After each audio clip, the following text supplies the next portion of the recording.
Abel manda bem demais na coletiva, mas sobre a partida também, e a imprensa portuguesa se derrete ao Verdão. Carta na rede, muito mais que 90 minutos. Bora lá, meu irmão, vem comigo, vem? Então roda a vinheta.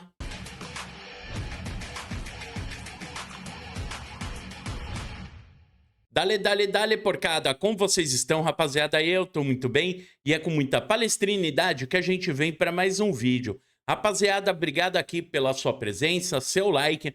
Caiu de paraquedas, não esquece de clicar no Hypar, que ajuda aqui a casa, e também de fazer parte da nossa família pelos planos de membros. Bora, vamos iniciar aqui o nosso vídeo, rapaziada. Já para falar um pouco da partida, um pouco mais, né? Já fiz um pós-jogo ontem, bem mais detalhado. Quem quiser, retorna um vídeo para poder assistir. O Verdão, ele jogou muito bem, foi muito bem. Eu acho que tem muito aí que o Palmeiras apresentou ontem. Muita coisa aconteceu, depois os jogadores falando, imprensa, todo mundo, né? Um ponto importante que a gente não pode deixar de destacar é que o Palmeiras, cara, aos 86 minutos, estava fazendo o Porto. É, rapaziada, apertando o Porto e o Porto fazendo cera. Isso daí foi incrível, foi um dos pontos principais da partida, onde todo mundo falava, né? Pô, o Porto vai acabar ganhando do Palmeiras, vai ser um jogo fácil. E quando a gente olhou na ponta do lápis, todo mundo comentando que, olha, não é sério que eu tô vendo isso, não é possível que eu estou vendo isso. O time do Porto fazendo cera contra um time brasileiro. E o time brasileiro jogando muito mais, muito mais. Foi isso que a gente viu ontem, rapaziada. Então, novamente, palmas para o time do Palmeiras, Aníbal Moreno, Gustavo Gomes, muitos jogadores foram bem, muitos jogadores foram mal também, como Felipe Anderson, Estevão, para mim, jogadores abaixo.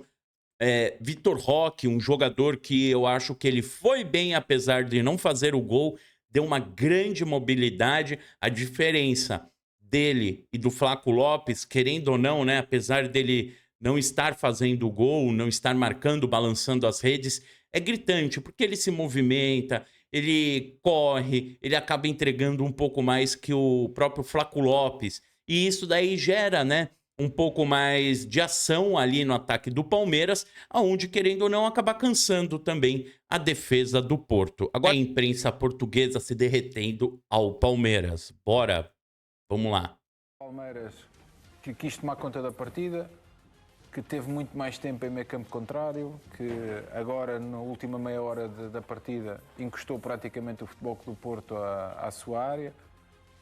Mas na primeira parte, a equipa mais objetiva acabou por ser o Futebol Clube do Porto, que criou situações de gol, que foi uma equipa que mesmo com o Palmeiras a tentar... Mais ou menos. O Futebol Clube do Porto conseguiu ter essas oportunidades, mas depois na segunda parte, inexplicavelmente, quando o seu treinador mexe na equipa, empurra a equipa do Futebol Clube do Porto para trás. Ou seja, o Samu, a meu ver, passou completamente ao lado da partida, não conseguia segurar uma bola, perdeu quase todas as bolas em que tocou e acabou por jogar os 90 minutos, com o Namaz no banco, com o Gonçalo Borges, que muitas vezes o Futebol Clube do Porto na segunda parte estava quase a jogar em contra-ataque. Estes jogadores, se calhar, eram capazes de ser úteis à equipa. Acaba por tirar o Rodrigo Moura, que para mim era dos jogadores que estava a dar mais problemas à equipa do Palmeiras, ganhando faltas até à entrada da área e tudo, e acabou por sair. Gabi Veiga, pelo menos neste primeiro jogo, acabou por passar completamente ao lado da partida. É verdade que é o primeiro jogo do jogador, mas eu pensava que ele ia querer ter mais a bola em seu poder também, para mostrar algum serviço. Mas ali ao lado do Varela, acabou por passar um pouco ao lado da partida. E eu acho que quando chegamos ao final desta partida, acho que o Futebol Clube do Porto tem que estar agradado com este empate. Da maneira como foi o jogo, acho que tem que estar agradado com este empate, porque nos últimos 25 minutos, as substituições de Anselmi meteram o Futebol Clube do Porto praticamente... Eita, não sou eu falando, é ele, hein? O Porto tem que estar feliz com esse empate. todo para trás. Inclusivamente ele fez uma coisa que eu até fiquei um bocado surpreendido, que foi mexer na defesa, quando eu achava que a defesa do Futebol Clube do Porto estava compacta e estava a jogar bem. O próprio João Mário estava a sair bem pela ala. Acho que o resultado 0-0 acaba por ser um bom resultado para o Futebol Clube do Porto, que agora tem todas as expectativas também de fazer melhor ainda perante o Inter Miami e o Al-Ahly. Vítor, concordas? Quando mexeu na equipa, Martin Anselmi acabou por de alguma forma afetar aquilo que estava a ser a dinâmica do Futebol Clube do Porto? Boa noite a todos aí no estúdio. Sim, temos que concordar, só com uma diferença em relação àquilo que o Zé disse. Eu acho é que o Martin Anselmi percebeu aquilo que os brasileiros estavam a dizer, nos órgãos de comunicação social brasileiros, que o Futebol do Porto estava completamente esgotado fisicamente, perdeu o controle tático da partida, caiu e recuou no terreno, depois também queremos ouvir Rodolfo sobre isso. E a partir daí o Martin Anselmi agarrou-se claramente ao 0-0. Todas as substituições, com exceção a questão do Veiga pelo PP, acaba por ser uma compensação, mas com todo o respeito, o PP tem sido os piores jogadores do Futebol do Porto dos últimos meses. Portanto, foi uma surpresa enorme para mim ser o primeiro jogador a entrar. Os caras tão bravos, hein? E depois, a partir daí, foi claramente agarrar-se ao 0-0 e com muito sofrimento, o Futebol do Porto conseguiu sair daqui com um empate e vivo neste Mundial. Tem 2 jogos que pode ganhar, o Al-Ahly é uma equipa incómoda, mas 2 jogos pode ganhar não, né? Tem que ganhar, né, Portinho? Vamos falar a verdade. Se vocês perder pra eles, eu vou ficar triste. E mais triste ainda que o Palmeiras não ganhou de vocês. O Inter de Miami é uma equipa muito mais fraca do que aquilo parece, não vamos olhar para os nomes. Vou só dizer isto que é importante. O Futebol do Porto não jogava há um mês. O Futebol do Porto não jogava desde o dia 15 de maio, quando defrontou o Nacional, ganhou por 3-0. No período em que o Futebol do Porto esteve sem competir, o Palmeiras fez 5 jogos. Portanto, eu estava à espera até que o início da partida fosse o período mais difícil para o Futebol do Porto. O Futebol do Porto não tivesse ritmo, mas não. O Futebol do Porto entrou bem no jogo, parecia que tinha o jogo taticamente controlado. Com o decorrer da partida é que deixou completamente fugir esse controle. Portanto, eu não estava à espera que o Futebol do Porto quebrasse fisicamente, como se claramente... Eu não vejo o Porto tão melhor assim nesse início de partida. Eles criaram 2 oportunidades, talvez até 3, mas o Palmeiras teve ali a oportunidade de bola tirada na linha. O chute do Estevão, roubada de bola no ataque do Palmeiras, onde o próprio Estevão que chutou e o jogador do Porto tirou com o pé, a bola foi pro escanteio. Não é tanto assim, né? Quebrou e, sobretudo, que os jogadores que entraram, Zé, também queria depois, pode dizer alguma coisa sobre isso, Mr. Otávio, sobretudo os jogadores que entraram, que foram jogadores para segurar o empate e serem defensivos, se tenham mostrado tão pouco agressivos. O Futebol do Porto não conseguiu subir a linha de pressão para afastar o Palmeiras da entrada da área e foi praticamente dar-se à morte e ao massacre. Por isso, Zé, que eu acho que ele meteu o Neuer Cara, lá morta é um massacre. Pérez, tira o João Mário e desvia o Martim Fernandes, Vítor, para ter mais um jogador para o jogo aéreo. Mas repara numa coisa, o Futebol do Porto este ano, não é? E acho que somos unânimes em dizer isso, não mostrou a agressividade que nós víamos no Futebol do Porto nos últimos anos, que o Futebol do Porto sempre foi uma equipa agressiva sob o portador da bola e este ano não conseguiu ser. Contra o Palmeiras era decisivo, também conheces o Palmeiras, esse é o fator decisivo do Palmeiras, a agressividade e a depois de... Tá aí, rapaziada. Vamos agora acompanhar aqui o Abel, que ele diz muita coisa importante sobre a partida.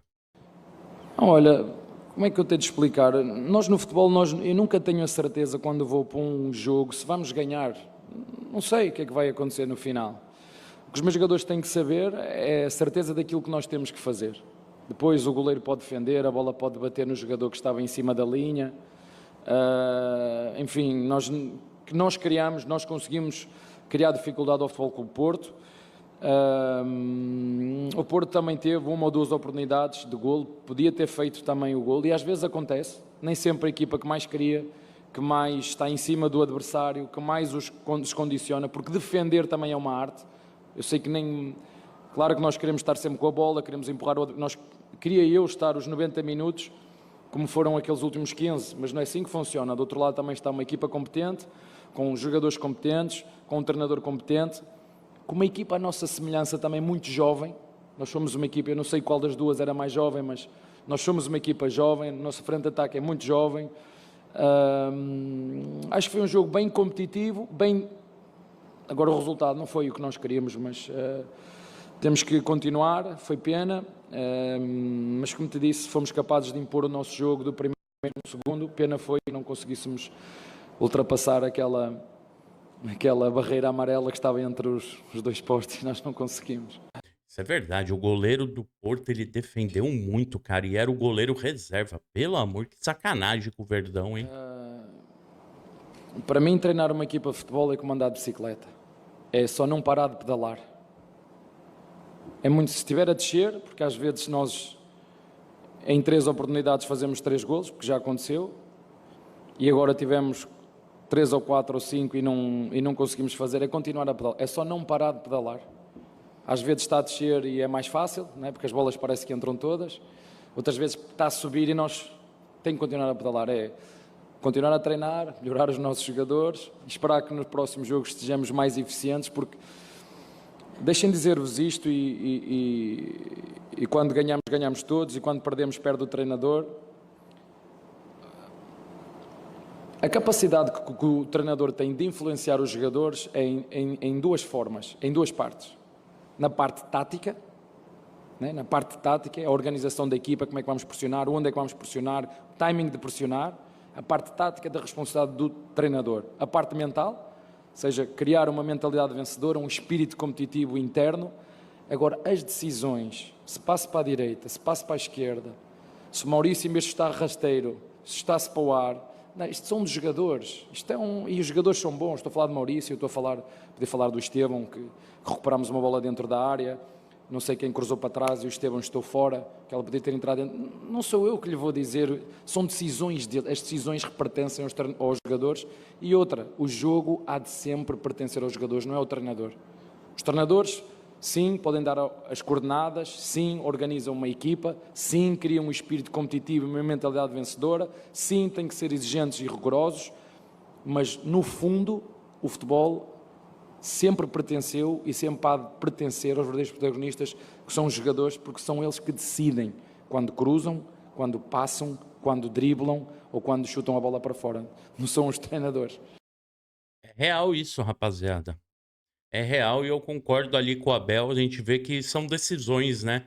Eu lembro também que no último Mundial de Clubes, aquele de 22, que a gente disputou em janeiro, né? Não de 20, 21 que a gente ganhou, já o de 22, que a gente teve tempo para se preparar, tudo isso, quando a gente enfrentou o Chelsea. E um dos pontos ali que eu via que foi determinante para o Palmeiras perder o Mundial foi essa decisão. Muitos passes, o Scarpa, ele tocava onde não devia, a defesa abria onde não devia, e tinha outras possibilidades. Tinha que ser um pouco, sabe, ali um pouco mais audacioso na hora da decisão de um passe, de um chute, e eu acho que com o tempo o time vai melhorando. Infelizmente foi o Porto na estreia, que é um time europeu, mas pra frente a gente tem outros jogos, quinta-feira, 7 da noite, quinta-feira, 1 da tarde, né? Já tem aí Palmeiras e Al-Ahly. Fechou, rapaziada? Não esquece aqui do seu like, compartilha o vídeo se puder e avante palestra!